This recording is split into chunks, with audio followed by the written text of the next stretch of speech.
से दुश्मनी है, बच्चे ने क्या बिगाड़ा है, बच्चे से क्या दुश्मनी है? इतने भी तो सख्त दिल नहीं कि इस बच्चे को चंद कतरे ना दे सके।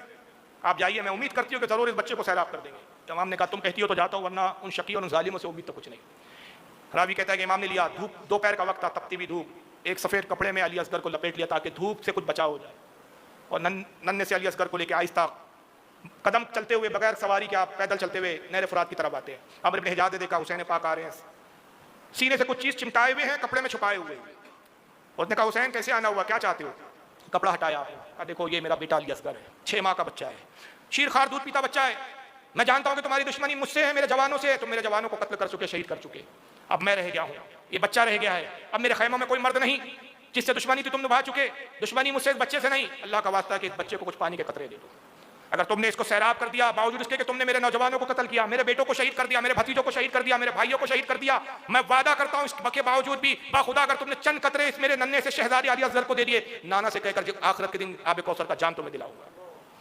कितनी बदबख्ती इन पर सवार थी, कितना शैतान और इब्लीस इन पर हावी हो चुका था, तब भी इनके दिल पसीचे नहीं। एक बदबख्त आवाज लगाता है, हुसैन ये क्यों नहीं कहते कि बच्चे के बहाने खुद पानी लेकर पीना चाहते हो, ताकि पानी पियो और जिसमें में तवानाई हो जाए, तवानाई पैदा हो जाए। आपने कहा बदबख्त तुझे बदगुमानी करता, माले रसूल फरेब देकर और झूठ कहकर अपना मतलब निकाले। अच्छा तुम्हें मेरी बात पे यकीन नहीं, ये लो मैं अपने शहजादे को जमीन करबला पर रख देता हूँ, मैं हट जाता हूँ, तुम में से कोई आए और मेरे बच्चे को पानी दे दे। ये कहकर इमाम ने अली असगर को तपती हुई रेत पे रख दिया।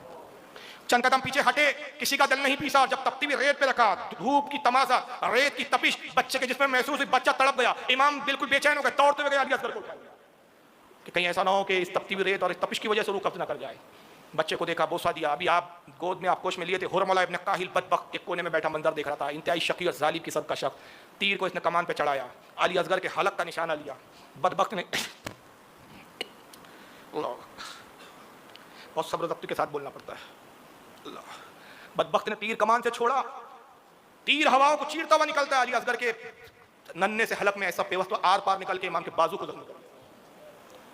उसकी नोक इमाम के बाजू पे पेवस्त हो जाती है, एक चीख भी नहीं निकाल पाया शहजादा, हलक से खून का फवारा निकला। इमाम ने जब तीर खींचा, फवारा निकला, इमाम ने अपने हाथों में खून लिया, आसमान की तरफ उस खून को उछाला और रब की बारगाह में इल्तिजा करते हुए कहते हैं, अल्लाहुम्मा इन्नी उश्हिदुका अला हाउलाइल कौम, ऐ अल्लाह जो कुछ ये कौम मेरे साथ कर रही है इसका गिला मैं तुझसे करता हूँ, तुझे इसका गवाह बनाता हूँ, तू गवाह है ये कौम हमारे साथ जो कर रही है। फिर आप अफसोस अफसुर्दगी के साथ गम का बोझ लिए हुए अली असगर के जिस्म को अपने बागोश में उसी तरह लिया, वापस पलटे। बच्चा जब गया था, कुछ कुछ चीख रोने की आवाज़ें आ जाती थी, वापस आया, बच्चा खामोश था। सैयदा उम्मे रुबाब एक मसरत और खुशी के साथ दौड़ते हुए आती है, शायद बच्चों पर रहम किया इन्होंने, बच्चे को सैराब कर दिया, उसके बच्चा खामोश है। करीब आई, कहती मेरे सरताज, अरे मेरे आका क्या उन्होंने पानी पिला दिया बच्चे को? हाँ, बच्चा सैराब तो हो गया, लेकिन फुरात के पानी से नहीं, नाना के आबे कौसर से सैराब हो गया। ये लो सैयदा रुबाब, तुम्हारी भी कुर्बानी अल्लाह की बारगाह में कबूल हो गई।